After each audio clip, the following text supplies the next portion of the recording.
Debbie and I were in Florida the last couple of days, and yesterday we had a very interesting 1 hour with Trump. We met in Mar-a-Lago, and my family was there. Danielle, my daughter, was there, and her husband. So it was the four of us with former President Trump, and we talked about a bunch of stuff, and I'm not going to go into it all.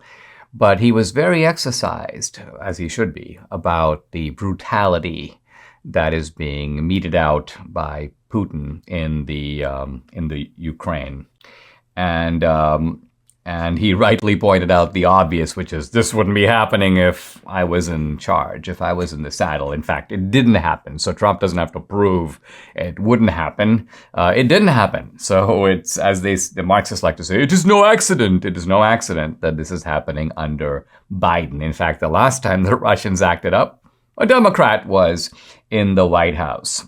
Now, there's disturbing escalation at all levels in the Ukraine. Perhaps most unnerving here is the foreign minister, Sergei Lavrov. He's actually talking about the possibility of nuclear warfare. He was interviewed in Al Jazeera, and he says, well, this, who knows, could be the start of World War III. And he goes, World War III is going to be nuclear for sure, and unbelievably destructive.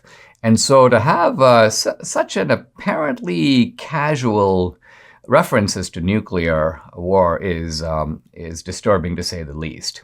Now, again, we should always think that these could be rhetorical tactics. It's a way of telling the West, listen, it's very easy for you to talk about doing this and doing that, but don't forget that you're dealing here with a nuclear-tipped power, and nuclear countries with massive nuclear capability deserve at least a modicum of respect because of what we can do to you if things get out of hand. We're dealing here with brutal people, and we're dealing here with the brutal language of power. And I think this is something that is difficult for Democrats and liberals and progressives to sort of get a hold of. Their thing is to wag your finger. He's not a nice man. Yeah, he's not a nice man. No one said he was a nice man. I've never said he was a nice man. And so sometimes my critiques of Biden, people go, well, are you on Putin's side? No, I'm not on Putin's side. Part of my problem is that if you want to take on an adversary like Putin or like Xi in China, you need to take their full measure and understand how strong these guys are, how tough they are, and how they don't necessarily interpret their interests the way you think they do. You think you've got them figured out, but you really haven't.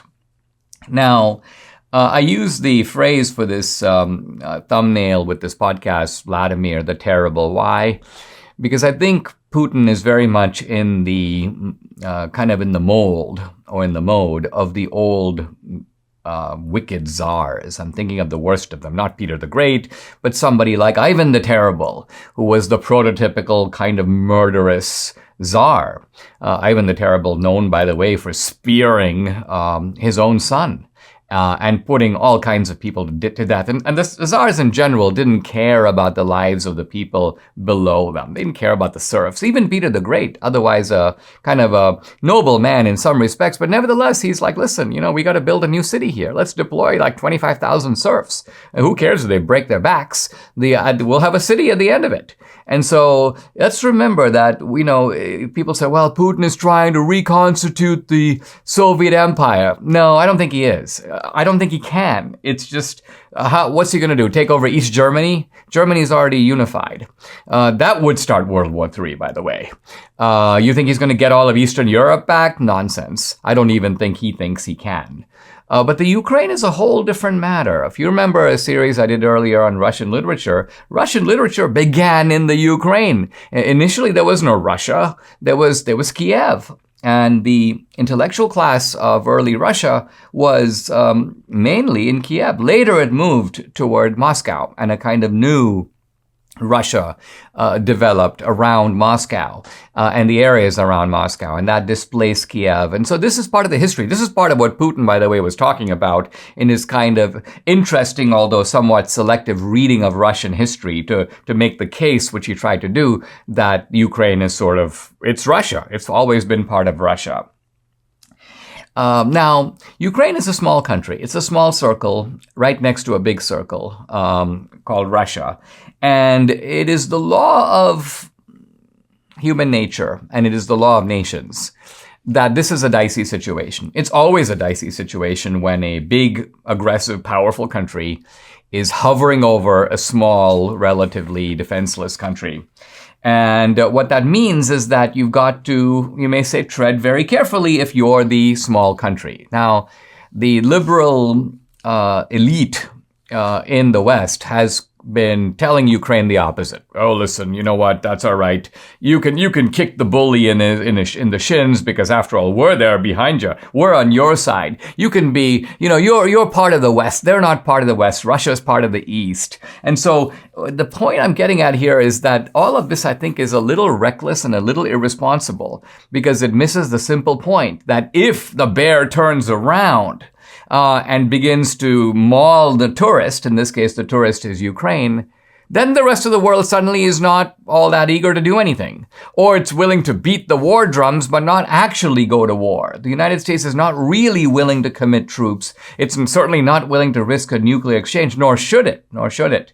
But the point is that when you're not willing to do certain things, you have to then recognize, if you're Ukraine, that look, I may have some friends outside the neighborhood, but these are friends who are not going to come to my rescue if I am set upon by this grizzly bear called Putin, called Russia.